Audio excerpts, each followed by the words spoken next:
Hello and welcome back to the last days, and here we go. We have a rather interesting situation on our hands. So every single little bit of me is basically going like, we need to take something, we need to destroy it, we need to help out our allied factions. However, I'm not entirely sure where to start, to be honest, because I know a couple of people suggested that I go down to Rohan's territory and actually see if I can intervene there, maybe assist with the conquering of those areas, because they're so far along already. It kind of makes sense, right? Because then we're going to get Mordor's help, and we're going to get all of the other evil man help, whatever they whatever they're called, all those ones, Harad and Kand and so on. And I actually found out a really cool system that I have not used ever before. There's this menu here in the barracks. If you go here and you say, I want to review my soldier stationed here, this is basically like a garrison that you yourself can use.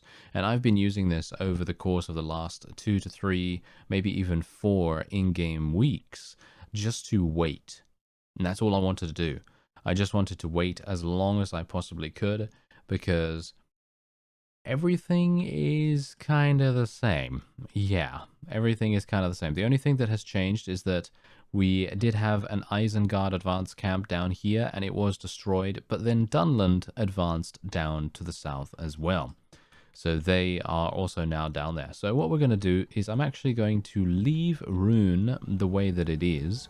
Hopefully they're going to do a reasonable job in eliminating as many combat strength points as possible from Gundabad, and then hopefully by the time we get back up here, we will have some assistance from the other fellows. Hilariously enough, Harad is doing extremely well. I'm not entirely sure whether to be surprised or impressed or whatever the case, but these guys are actually doing fantastically. They are killing everything in sight. They are seemingly not being defeated whenever they go into a battle. It's really quite amazing.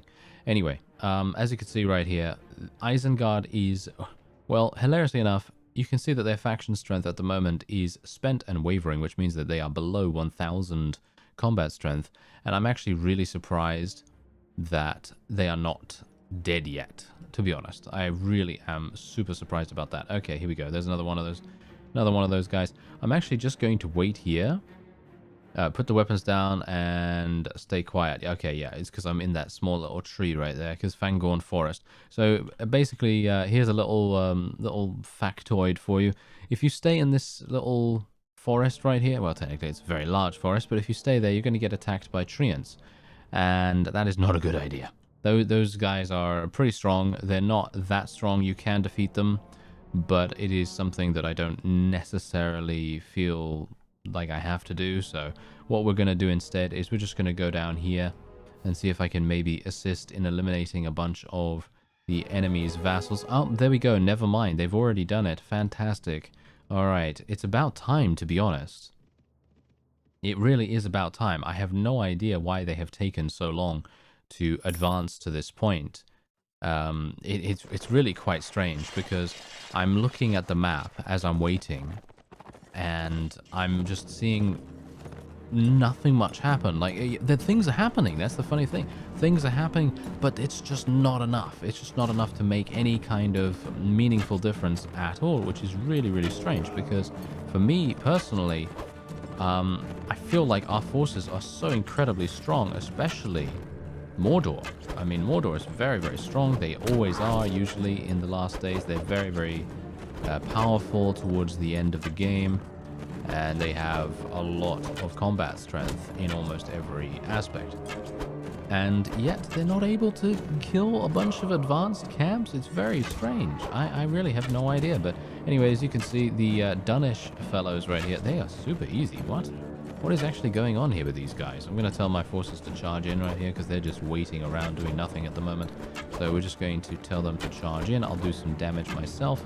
And as you can see, I'm actually doing pretty decent damage just by running around them randomly right here. I'm not even really aiming specifically well or anything like that. It's kind of strange. But yeah, that Yeah, so the lack of progression is a little bit frustrating to me, especially considering I pretty much gave Rune the best start that they possibly could have. I mean, yeah, you know, they probably could have had a better start, let's face it, and we probably could have assisted Gundabad a little bit less on the way to this, because obviously now we're at war against them, so them having such an overwhelming presence in the area is not the greatest idea. But you know, still, you know, it's a little bit strange, how they would still be able to do anything, to be honest, because they really don't have that much to stand on any further. Anyway, let's go over to Dunland right here. Oh, hello. Okay, yeah, so this is actually a really good opportunity for us to attack these vassals, because what we want to do is we want to try and prevent them from reinforcing the Dunlander camp. If we can do that, then that's going to be a wonderful boon for our forces. I'm talking about Mordor here, of course, and I'm talking about Harad and Kand and all those other guys. I'm actually not entirely sure. Where is Umbar? Umbar doesn't seem to be doing anything, to be honest. How are they doing? No, they're fine. Look at that. They're at 4,000. Kand is doing more. That's really strange. Harad is just over the 4,000 mark now. But you can see here, look at Mordor. Mordor is at 7,800. Rune is actually 7,300. As I said, I haven't actually been doing anything at all to interfere in the affairs of these denizens of Middle-earth, basically. I've just been pretty much just waiting and seeing what happens over the course of a few weeks, just because I was interested as to how the game would progress if I didn't interfere at all. And that's the reason why I actually ended up finding the pseudo garrison that you're able to use in the main rune camp. At least the one that I was using is that. So it's pretty cool, actually. It's pretty cool that you can do that, because then you can station units there anytime you want.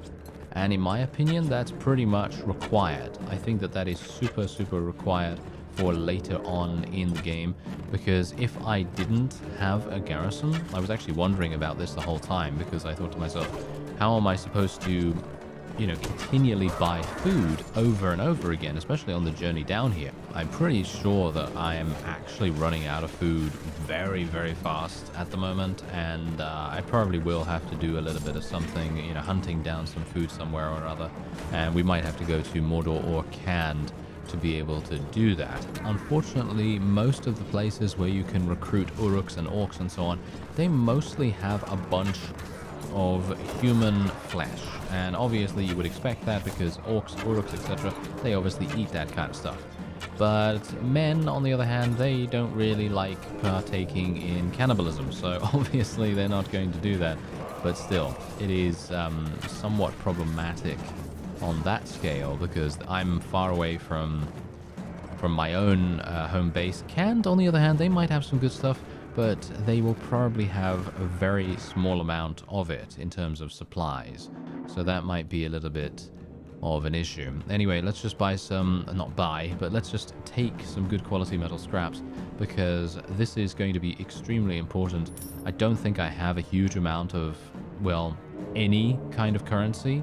Let me actually just take a quick look. Can I actually find out the currencies that I have right here? No, I don't think I can find out the currencies that I have at the moment with these various factions, but I should have enough to be able to at least buy some cheap food, right? Surely. I hope so, at the very least. Anyway, we're just leveling up some more of our veteran horse archers, and that's also a really good way, a good technique to literally, if you... I'm just using main rune camp as an example here, but if you're also playing the last days, or if you maybe want to start playing it in the near future or whenever, then this is a really good strategy to have. Towards the end of the game, when upkeep costs are really large, and you know they start eating you out of house and home really quickly, you basically place them in the garrison there, and then all you do is that every few days you just go back into the barracks, pull out more units, put them into the garrison, and just continue recycling units from the barracks over and over again until you have a massive supply of units in there. And then you can go marauding wherever you want, and if you end up losing your entire army, which is probably unlikely at this point, I mean, you can see how easily we are actually defeating the Dunlendings at the moment, but still, if you do have some issues, then you're going to have a massive amount of backup forces that you will be able to pull out at a moment's notice. And that's a really nice thing. And that was actually one of the things about the last days that I was really dubious about, because obviously I can't own anything. There are no castles, no towns, no nothing that I can own to take control of my very own garrison. However, that doesn't actually matter, because you can just speak to the barracks guy, and then he can give you access to their garrison, where you can just station your units for a period of time. Now, I'm not entirely sure whether this is a time-limited feature, but I would doubt it, because, as I say, I've been waiting for multiple weeks, and generally nothing has happened to them, so it doesn't get refreshed or anything like that, because I know that some storage options in particular, they can get refreshed, and I've heard some horror stories from people in the past where they found a chest in Warband and they've thought to themselves, oh, look at this, I've got a whole bunch of stuff in my inventory, I'd like to be able to store it somewhere, and, well, they store it there, and then a few days later they go back to take out the extremely valuable item slash sword slash Qualis gem. Yes, let's not even mention losing a Qualis gem at this point. But yes, Qualis gem is one of the most, well, valuable items that you can get in the mod Prophecy of Pendor, if you don't know. But anyway, point is, then they go back and it's gone. And that would be an absolute travesty to happen to a bunch of high tier units as well. So hopefully, yeah, hopefully that's not too bad. Anyway, as I said before, Rune is not having a very good time of attempting to take this, to be honest. The Gundabad Northwest outpost is apparently one of the most impenetrable things since Fort Knox, for some reason. Oh, the Grand Nose over there. Oh, okay, that's a little bit problematic. Oh dear. Yes, that is a little bit problematic. The Guard Legion of Isengard has been unleashed, by the way. I don't know whether you remember the Mirkwood Guardians of the Forest. This is basically the same thing, but with Isengard units. I've actually never seen Isengard deploy this, because the one time that I was playing as the elves and we defeated everyone, it wasn't actually required that we deal with Isengard itself, because Mordor, I believe, did that, or we very quickly eliminated them without having any problems whatsoever with that spawn. So that's obviously fantastic. So then you don't have to deal with this really, really harsh, massive army of, well, whatever. I actually have no idea what they even have in that army, to be honest. So this is going to be very interesting, because this is one of those times where I'm actually experiencing something that I haven't experienced before, and that is giving me cause for concern. Yes, it is giving me cause for concern. It's giving me all kinds of bad vibes right now, so I am a little bit worried. A little bit worried, but thankfully we do have Balkoth horse archers and so on. If they do run out of arrows, I'm probably just going to run away. At this point, I'm probably just going to retreat, because it kind of makes sense from a thematic point that Rune, considering they have a massive amount of horse archers and cavalry and so on, is going to be able to pull back away from the battle and retreat in a tactical maneuver. At least in my opinion. That does make quite a bit of sense from a strategic point of view, and it doesn't really bring into the whole I'm retreating magically from a point in a siege where I would not ever be able to get out of. You know, it doesn't kind of give that impression, so it's a little bit more believable that way. So anyway, let's just see if I can expend all of my arrows for the moment, and then once I expend all my arrows, then I'll be getting out of here. And it seems like my forces have actually already used all of their arrows as well, so that's actually kind of interesting. I'm starting to lose Balkoth horse archers now as well, so we're just going to retreat. Boom. Okay, yeah, so we actually lost 18 units right there, 10 of them being Balkoth horse archers, which I gotta say is very bad.